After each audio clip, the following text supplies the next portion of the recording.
Okay, so good evening, everyone. It's 7 o'clock, 7:01. Hopefully you wasn't too challenging logging in. We're still kind of trying to find a software that we like, so I do apologize for the switch with this program. So today we're talking all about the kiddos, and I'm super excited. So let's get this party started, and here we go. All right, so for those who are new, I'm Khadijah Douglas. I'm a naturopathic medical doctor. I am located in Eastern Pennsylvania. We have patients in and around the Bucks area, and then we have patients that are a little bit further out, Jersey, Florida, etc. Thanks to the advent of technology, I'm able to see folks in various places, which is pretty cool. So I probably should change this up, right? But for those who already know me, as part of my training, I did advanced courses in nutrition. Nutrition naturopathic medicine is the foundation. It is huge. So spent a lot of time studying nutrition as part of course curriculum, and then doing further training in that as well, botanical medicine. And because I work with a lot of women,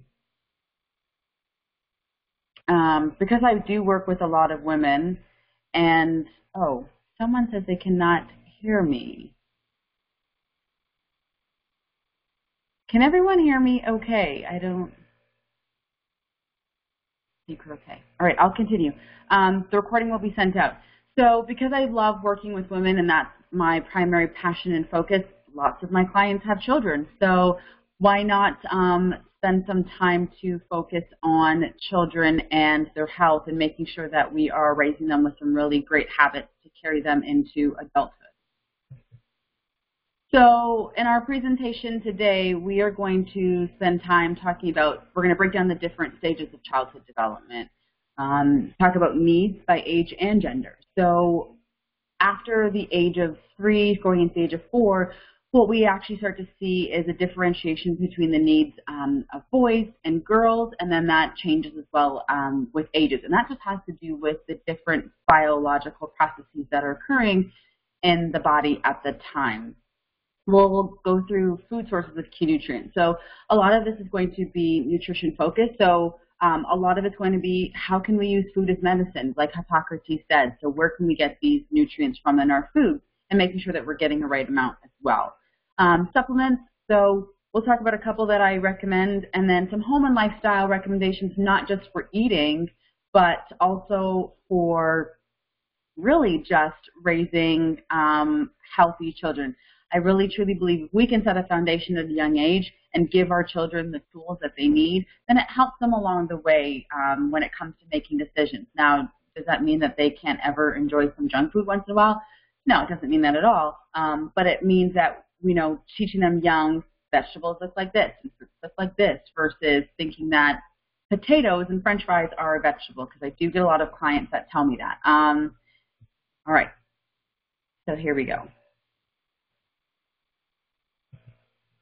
So a lot of our development actually starts in utero before we actually even come out. And so interestingly enough, by the end of the 4th week of pregnancy, your child's heart is already beating at 65 times per minute. And that is really standard of what an adult's heart beats at.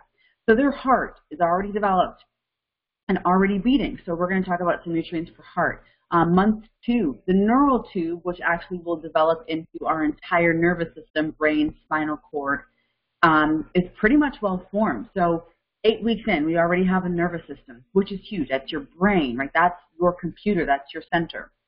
Then month 3, all of your organs and extremities are present. So they're present. They're still going to form over the next few months. And month 8 is really key because that's when your brain develops rapidly. Your child, your baby is seeing. They can see in utero. So, we're already talking about what nutrients can we use for vision. And they can hear as well, which is pretty awesome.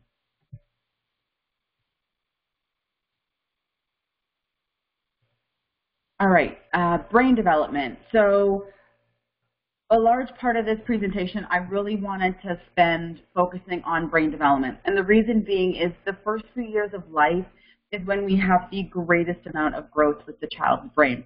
Years 1 to 3, 1 to 3, 1, 2, and 3 are when the child's brain is developing, growing. This is when we are establishing synapses and connections. And what those are basically is when you show a child a picture of something, they're going to form a connection on what that is. When you teach them how to ride a bike, they form a connection. When you say words to them, this is when those synapses are being solidified and cemented in this time. They also say the ages of 1 to 3 are the best years for when language should be taught and developed because of all of these neural connections.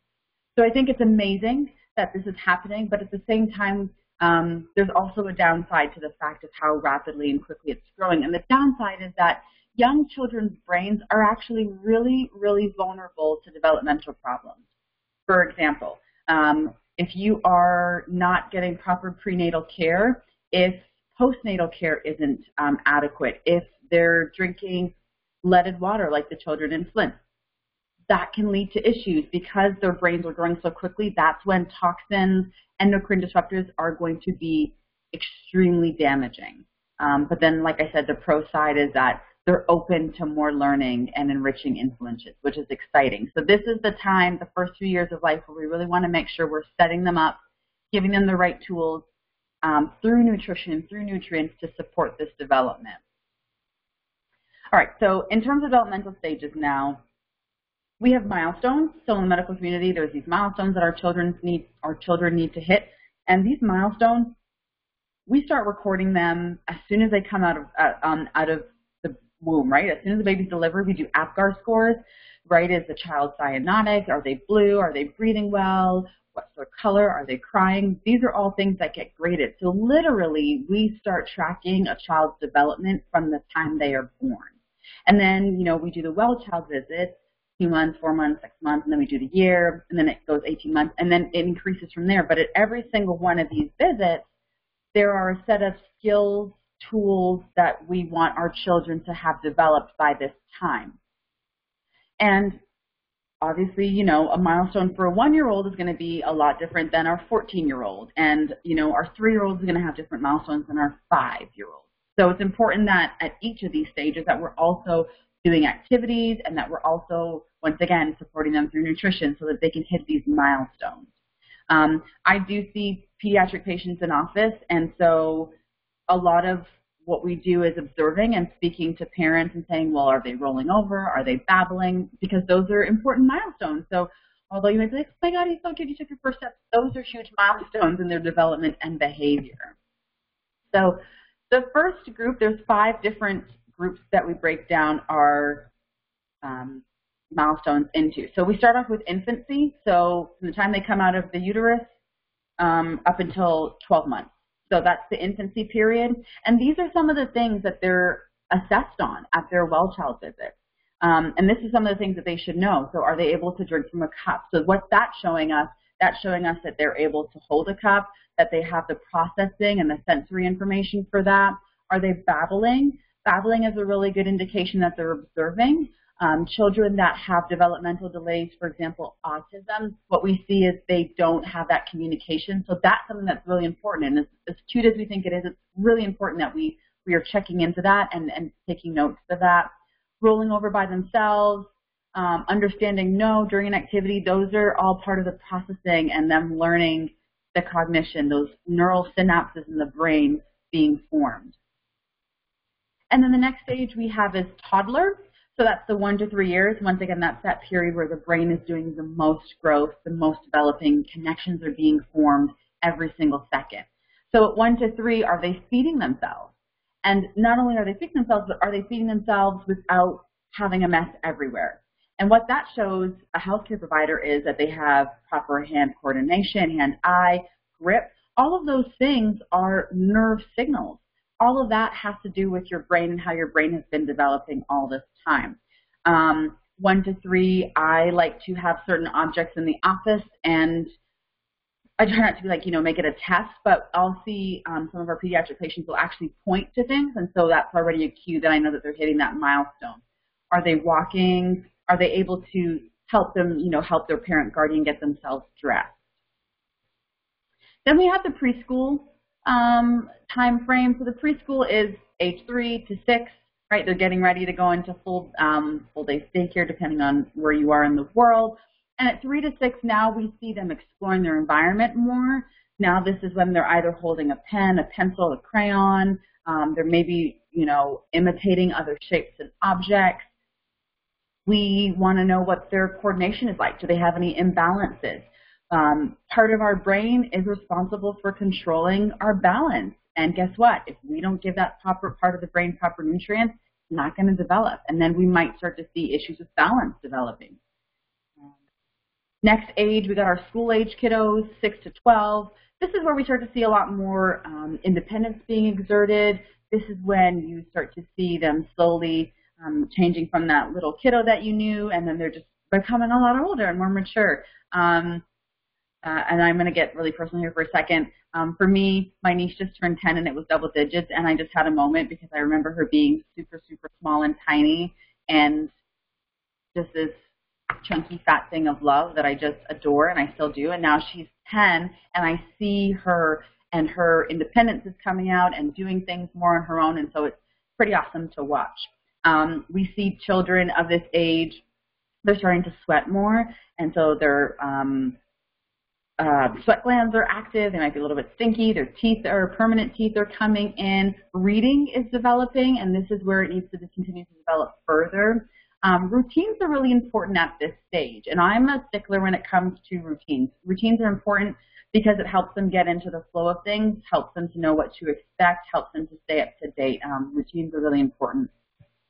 And then the last milestone group is the 12 to 18. This is when puberty sets in, and this is now when we start to see the maturation. This is when now these teens, tweens are becoming adults and getting ready to go off to whatever it is and start their lives and start their world. So the big thing here would be things like understanding abstract concepts, and that's because we set them up in the previous milestone with being able to read and understand better. So now that we've talked about the 5 milestones, don't worry, there's not going to be a test, but just know that there's 5 milestones.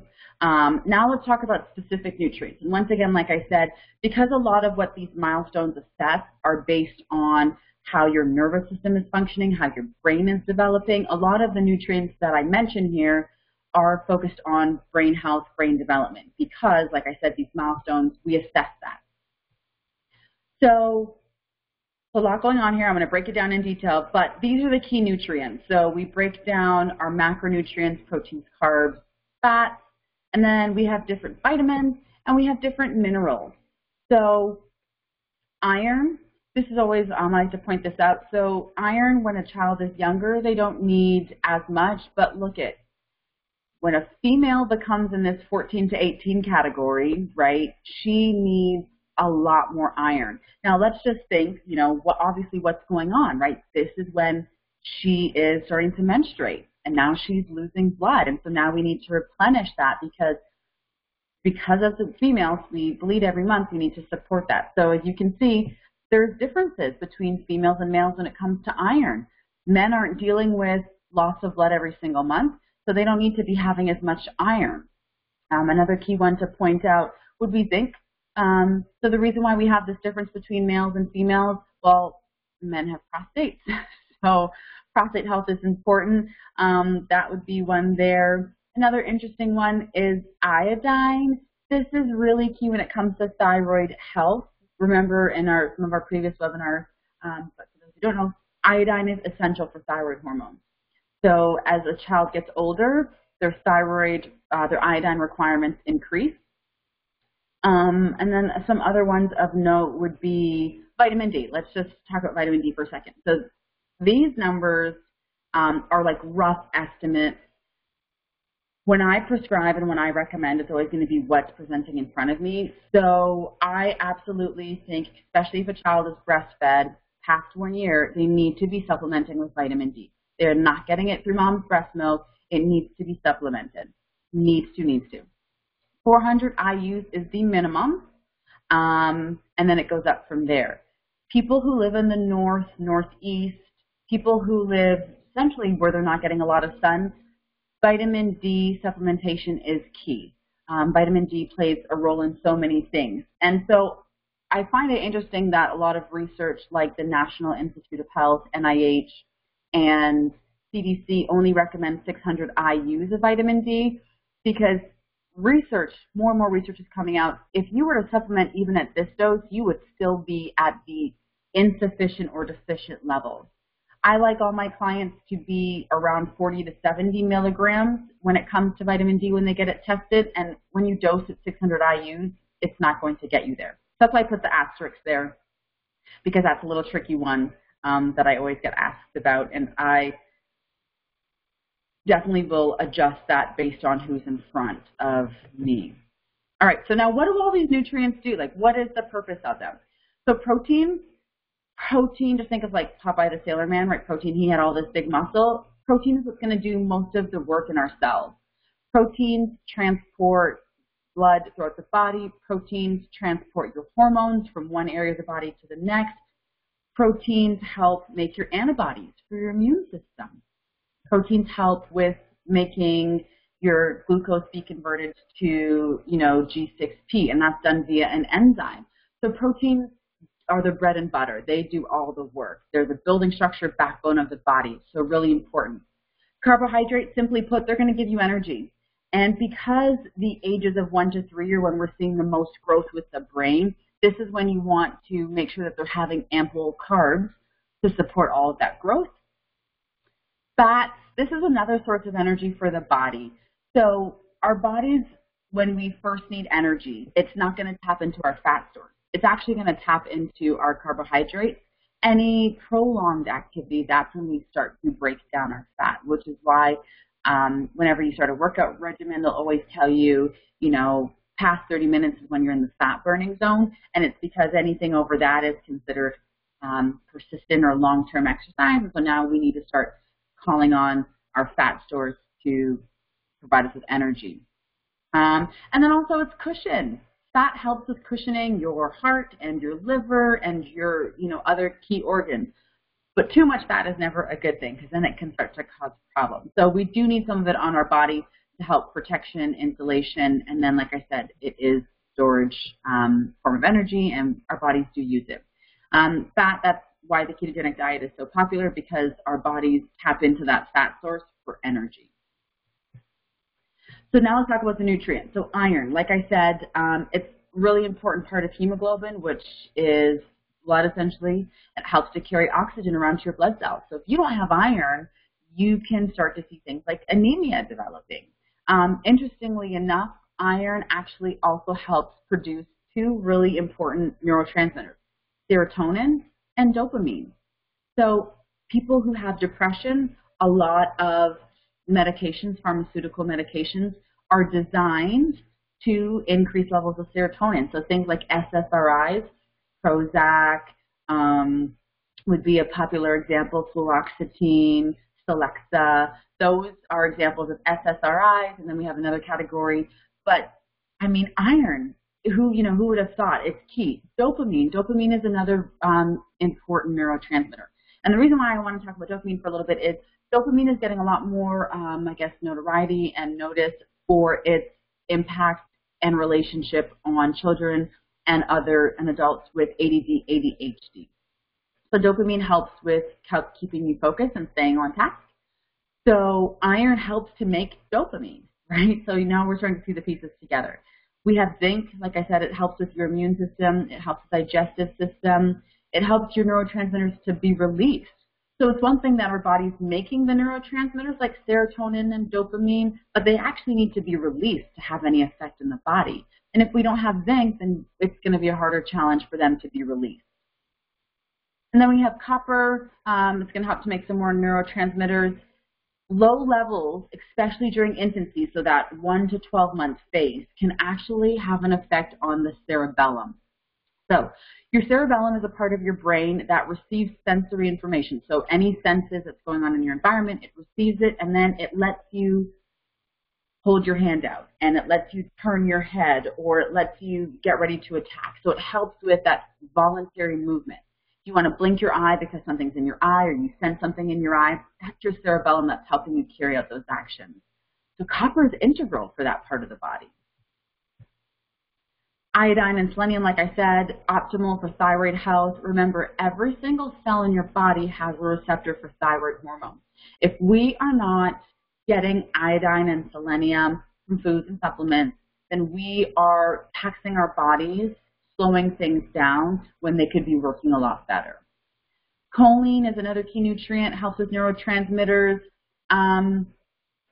Most notably, it helps when you have lower levels, and they found this particularly in moms who were pregnant, if they weren't taking like a proper prenatal, for example, and they had low levels of choline, it actually affected the hippocampus in the brain. Now, the hippocampus is how we process our memories and we store long-term memories. So memory issues, right? Think about like when your children are learning and they're learning multiplication tables and they're learning spelling and words. Maybe that could be that choline, could be something that we can add in as part of a regimen to better help that area of the body function, that area of the brain in particular. And now we have our vitamins. So the big four: folate, which is B9, vitamin A, vitamin D, and vitamin B12. So folate, folic acid, this one, I know a lot of mothers will say spina bifida. This is what it is. Folate is really important with methylation. It helps to repair your DNA, and it helps to make your red blood cells. So methylation. Methylation is this very intricate, beautiful biochemical process that happens in the body, and the end result is we get DNA being processed, so genes can be turned on or off. We have neurotransmitters being brought to completion. We have, literally, it's like the final step. So, some of our neurotransmitters, serotonin, dopamine, when we're making them, they need to be methylated to be turned on and be activated in the body. And folate is really key for that methylation pathway.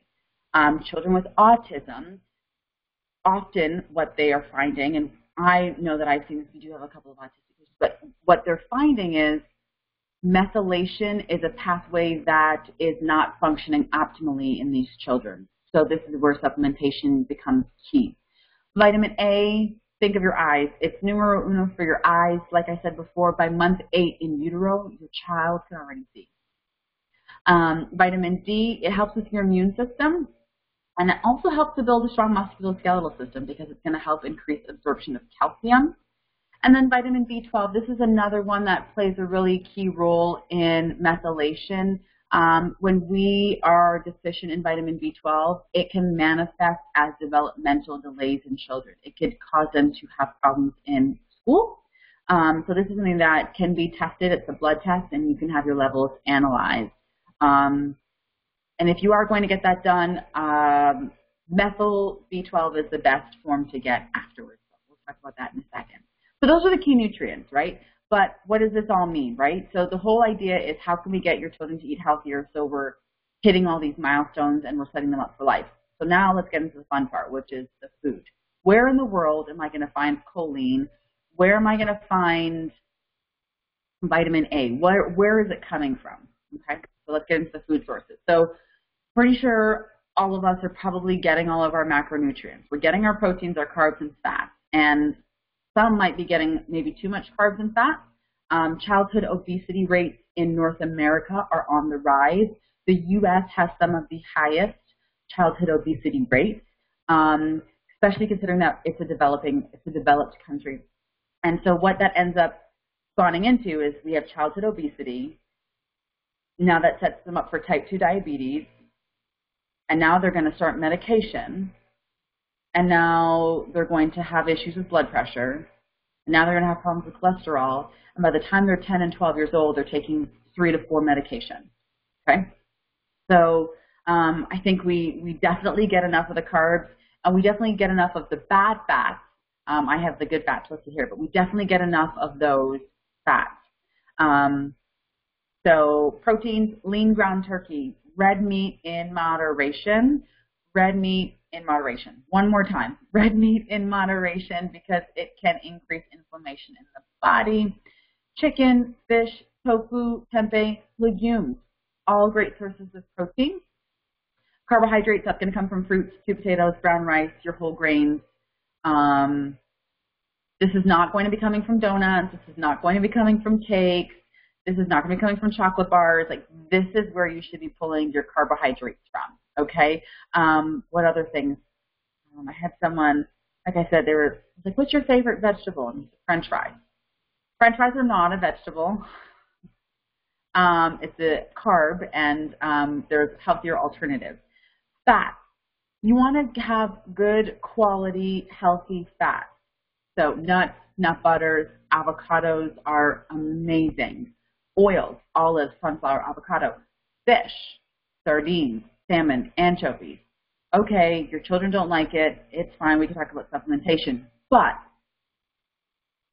children need to be presented a food anywhere between 7 to 15 times before you say that your child does not like that food. And the reason being is children, their taste buds are naturally meant to like sweet. Breast milk is sweet. But what we've done over the years and in Western society is we've gotten a little bit carried away. And so we've only focused on sweet as one taste, but we haven't introduced our children and shown them that sweet can be a sweet potato, sweet can be jicama, sweet can be cashew butter, sweet can be other things. It doesn't just have to be candy, etc. So that's something important to know. Also, one thing, when it comes to things like takeout, that's where you start to see the bad fats coming in. And it's really important that we keep a good ratio of omega-3s and omega-6s. So omega-3s, that's your EPA, DHA, great for brain health. EPA is anti-inflammatory.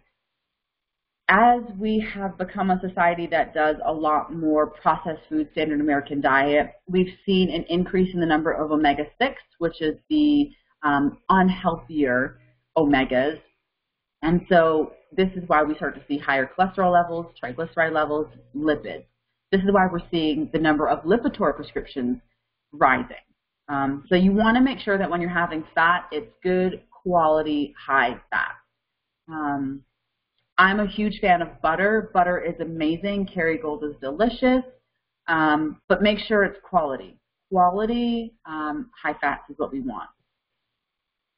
All right, so now let's talk about our vitamins and minerals and where we're going to get those in our food. So iron, red meat, obviously. If you don't eat red meat, tofu is an option. Pumpkin, sesame, hemp, and flax seeds have some of the highest levels of iron for all of the seeds. So there's tons of other seeds like chia and sunflower, but these four right here have some of the highest levels of iron in them. So pumpkin seeds, they're popular. Lots of kids like pumpkin seeds. You can salt them and you can bake them. How about you try sprinkling some flaxseed on oatmeal, flaxseed on a salad. Try sprinkling some on yogurt, on applesauce. Those are other ways. Applesauce is still sweet, but now they have a little bit of flaxseed on top of it. They have some pumpkin seed. That's a really delicious, healthy snack. Of course, you can never go wrong with leafy green veggies. So spinach, kale, and Swiss chard have some of the highest levels of iron in them. I am a huge spinach and kale fan. Swiss chard's not really my jam, but hey, it might be yours. And then spelt. Spelt is an ancient grain, another great source. Zinc. We talked about zinc being important for the immune system. Some sources, beef, lamb, pork. If you're not into meat, chickpeas, lentils, once again, pumpkin seeds. And dark chocolate, right? So maybe, start introducing your children to dark chocolate with nuts in it, because that's your healthy fats, plus you're getting some zinc. It's a win-win, right? Copper, we already talked about copper and its role. Nuts. Spirulina. Spirulina is an ancient grass that's spun down. It's green. It's a very interesting flavor. It's great when you put it in a protein shake. You can do a very small amount of spirulina once again in applesauce, once again in yogurt, so like an almond milk-based yogurt or a dairy yogurt. I'm okay with that if you can tolerate dairy. Mushrooms, spinach again, and kale for the win. Like I told you, leafy greens, you can never go wrong. So just looking at this page right here, you can, have a snack with some pumpkin seeds and a side of dark chocolate, and then you can have a salad with some chickpeas and maybe some lean turkey, and you are already hitting so many categories of nutrients for your children. Then we have iodine and selenium. These two together are going to be the heavy hitters for the thyroid, which we talked about being very important. So seaweed and nori, for anyone who loves sushi, that's going to be great sources. Cod, eggs. Now, you have to eat the entire egg. The yolks have the most amount of iodine. Prunes. So, hey, if you have a kiddo who's not having regular bowel movements, and we will talk about that in a second, get some prunes in their life.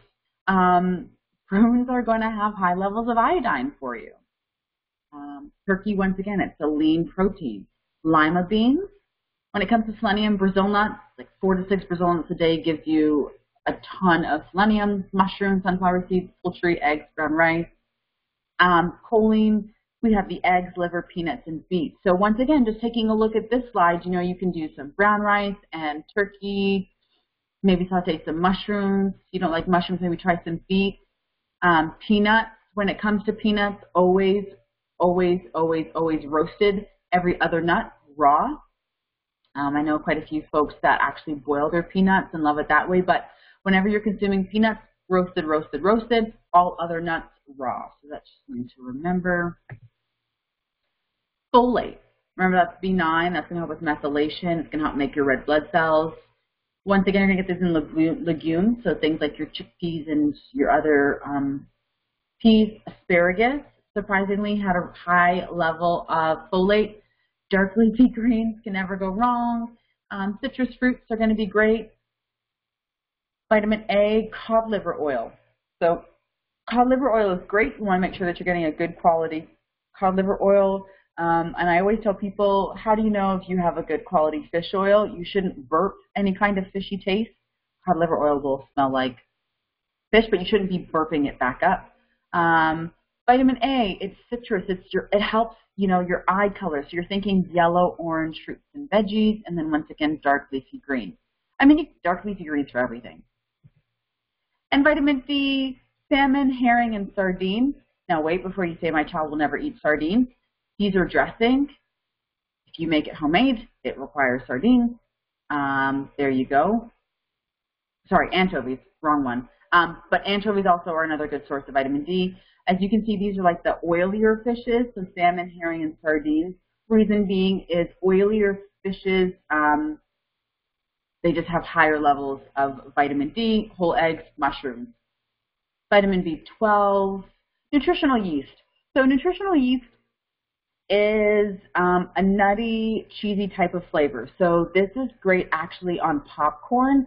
You can buy this at most grocery stores nowadays. Bragg's is probably the most well-known company for it. It's a great option for those who are dairy intolerant or just want something different.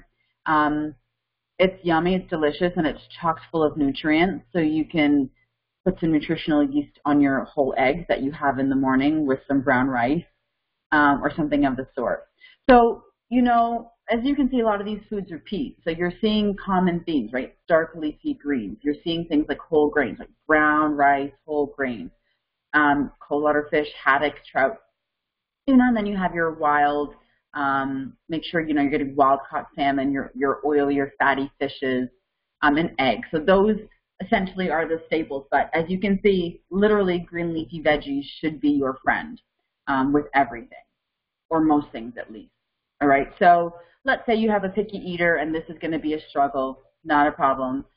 When that happens and I meet folks that tell me that they have children that are picky eaters, we start with doing supplementation, and then I give them the task of one food item every day for the next X amount of days. Usually it's 7 to 10 days. And you want to just have them try, even if it's one bite, you say, just one bite, try one bite. And the next day, remember how good that was? 2 bites. And, you know, build from there. So when it comes to supplements, multivitamins, these are the top 3 that I really, really like. And 2 of them are powders. So this is Clear Labs by The Spectrum. It comes in different flavors. This one here is berry pomegranate. And then they have another one, it's citrus flavor. It actually tastes really, really delicious. And the other one by Metabolic Maintenance is also really delicious as well. So I like powders because it's a liquid. It helps with better absorption. And then this one is a chewable, Soroil Genestra Children's Chewable. I have gotten mediocre reviews, but anytime I put a kiddo on Clear Labs, they love it. There's no issue. This one's mixed, and this one is delicious as well. Like I said, liquids just start getting absorbed even in the mouth. And when I have them take a chewable, I say, hey, I need you to like really chew it up, get the juices flowing so I can start the absorption in the mouth as well. All right. And just one more note, powders also help get your children drinking a little bit more water because you're mixing your powder in water. So it's another like trick to get them to actually drink some more water. So probiotics, I do recommend for children even as young as 2 months. And that's based on just what parents are feeding the child, et cetera, et cetera. Unless I know that you have like the cleanest diet, most people are put on a probiotic. Most of the time when I see kiddos, they get to me, you know, a couple of years after diet is terrible, so I know that the gut health isn't in the best shape.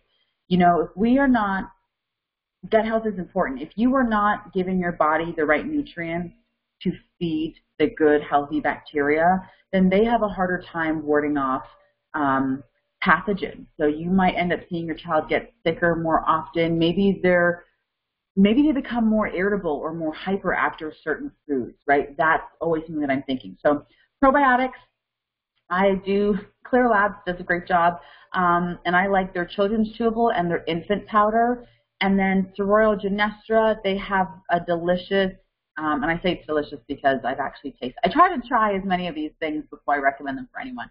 So we get a sample of this one, and the black currant flavor is really delicious. It comes in a neutral flavor, tastes like chalk. But the black currant, once again, it's that sweet, so trying to appeal to the children and the child's taste buds. So there's that one. It's one a day. And then Children's ProBio SAP, and that's a powder as well. So once again, I like things in that powder form. They can add water to it. It helps increase the absorption. It gets them getting some extra water in, and it just helps that way. So we've talked about our multivitamins, talked about our probiotics, and now let's talk about fish oil. So fish oil, this is one of the ones that we love to use for our infants, DHA infant. It has a blend of omega-3, so there's the EPA and DHA. DHA should be higher in the first few years of life, right in that phase where they're infancy toddler when their brain is rapidly growing. It's going to help support all of those neural connections that are being formed and help them to really stay and stick. This one, I like it also because it has the vitamin D3 in it, so it's like 2 for 1. You get your DHA, your fish oil, plus your vitamin D3. I haven't heard any parents tell me that they have a hard time giving it to their children, so it's fairly pleasant tasting and they're able to get it down. Barlean's Omega Swirl, I absolutely love. It's a liquid fish oil, and it is not runny. It's creamy. It comes in so many flavors like passion fruit, mango, lemon. There's no fishy taste. This one I put quite a few kiddos on because it tastes delicious and they enjoy it, and for them it's not taking medicine. For them it's actually a treat because it tastes delicious. So Barlean's has done a really good job at their formulating and getting and ensuring that they still are able to meet the therapeutic threshold. So it's still able to get the right amount of fish oil, DHA, and EPA into the supplement as needed. So those would be the top 3. Like I said, I like to use food as much as possible, but I understand, right? Sometimes you might have a picky child, a picky eater. Sometimes you might have a child who does like to eat food, but then their stomach starts to hurt afterwards. So that might be an issue. So sometimes we do have to start with certain supplements, and it's either going to be a probiotic, a fish oil, or multivitamin. Some cases we might add 1 or 2 other things or take things away, and that's just depending on the case. But those are like where I like to start. Once again, fish oil for brain health, multivitamin to make sure that they're hitting it, because if you are having a picky eater, they might not still be getting all of their choline and their iodine and their selenium. And then, of course, the probiotic, because everyone's got needs some TLC, and we need to support the healthy bacteria that are in there. One more note on gut health in children. So we really want to support gut health in children because children go to school. They pick up germs. They pick up cooties. Most of your immune system is in your GI tract. So if we are not supporting our gut, it might make our little ones more susceptible to getting sick often. There's always that one child that's constantly forever sick and just never recovering or taking very long to recover. Perhaps looking at what's going on in the gut could be a place to start. And so probiotics could possibly be something that would be helpful. All right, so as always, I love to give home and lifestyle tips. So what you can do to further help that, to further ensure that your children are eating properly and they're getting everything that they need. So grocery shopping with your kids is huge. And so I know, there are some families that are really large and it might be challenging and it might just be one parent or one guardian. So even if you can take your child to the grocery store with you at least once a month and really spend the time with them in the grocery store to walk through the produce section, walk through the poultry section, walk through the seafood section. Notice I stick to the perimeter. Go to the dairy section if your family consumes dairy, and really just have conversations with them. Get them involved with, have them questioning, what's that? What should we try this week? Research has shown, when you make them part of that process, you get them involved in shopping, first of all, you're teaching them an awesome life skill, right? You're teaching them how to grocery shop, how to maneuver in a grocery store successfully. But then it's also spending some quality time with them and then learning, right? Our children learn by watching us and what we do. So if we're not setting good habits and we're not setting good examples, then it could be, it may not be in the best interest for them long term. So take them to the grocery store if you can. And if you can't, at least try to make it at least once a month with your child and really make it an experience.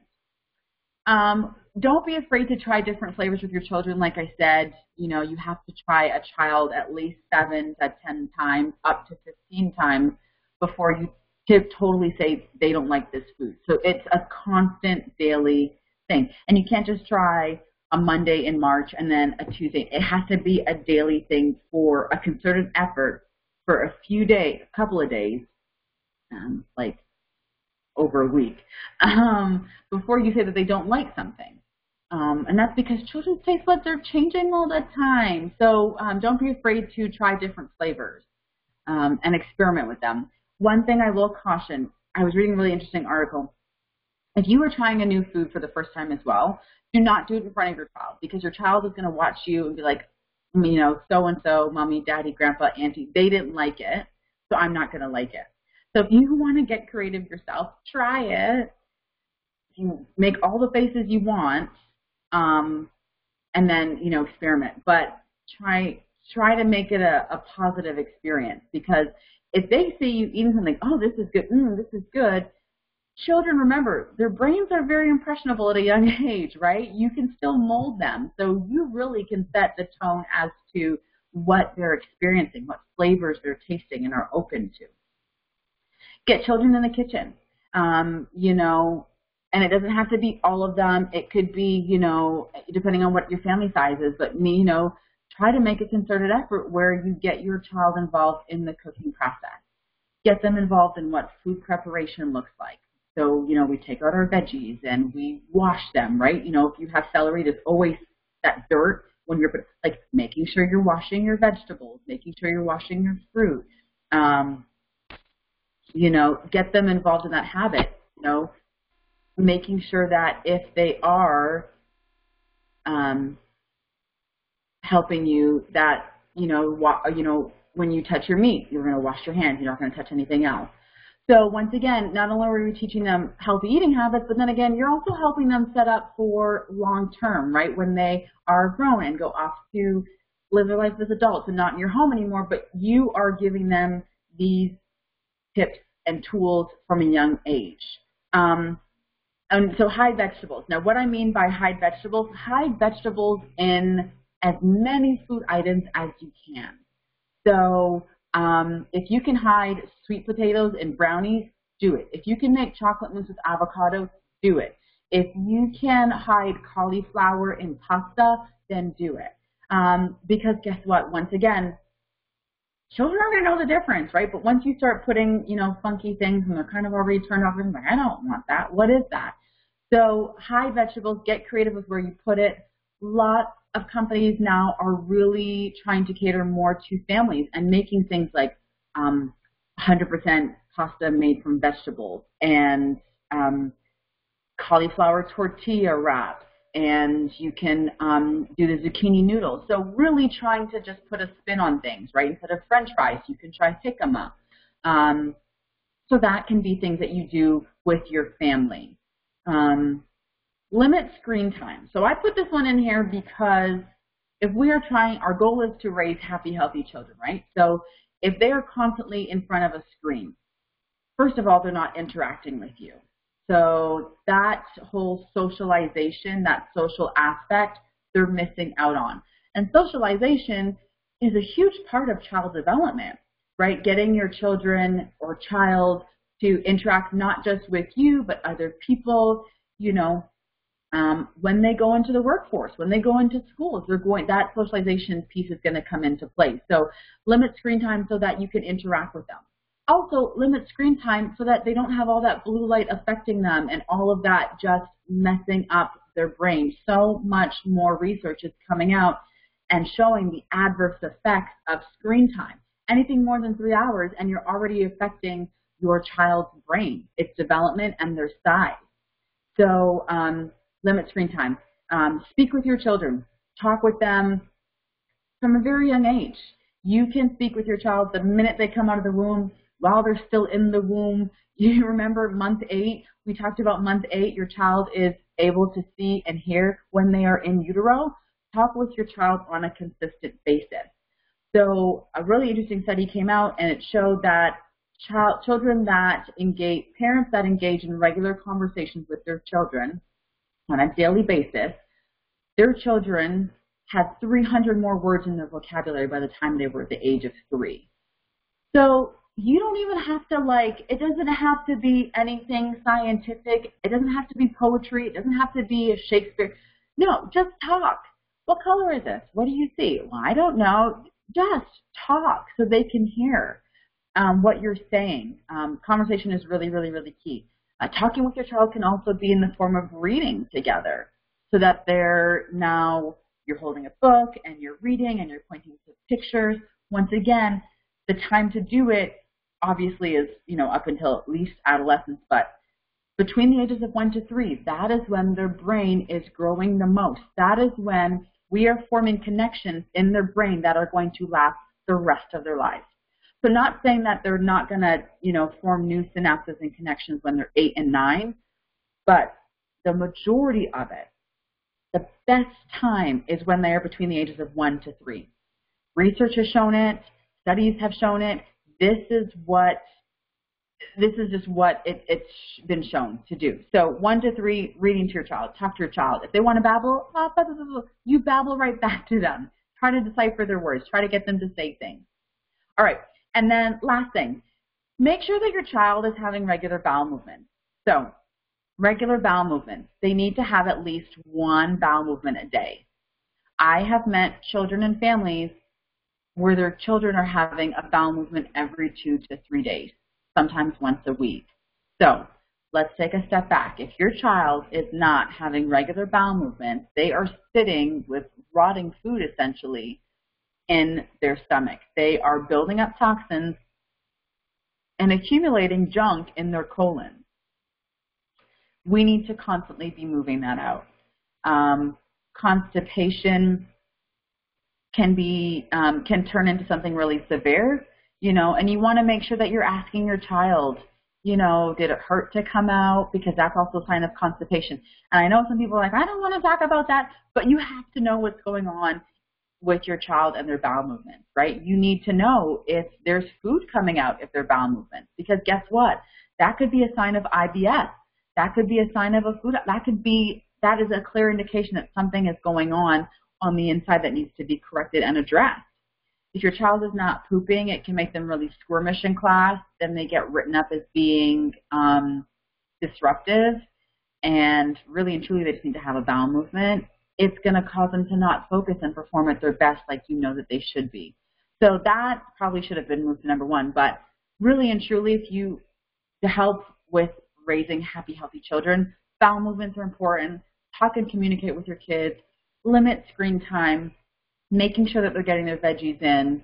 Try to get them involved with it. And try to make it, I guess, fun, not stressful on your part, because I can only imagine having a whole bunch of kids in the kitchen, but try to make it some way that it's a teachable moment, because Whitney said, our children are the future. They really are. So we need to make sure that we're setting them up with the best skills for the rest of their lives. All right? So hopefully that made sense. So now that's the end of that presentation. If anyone, I did get a couple of emails about questions and comments. So I'm going to end the recording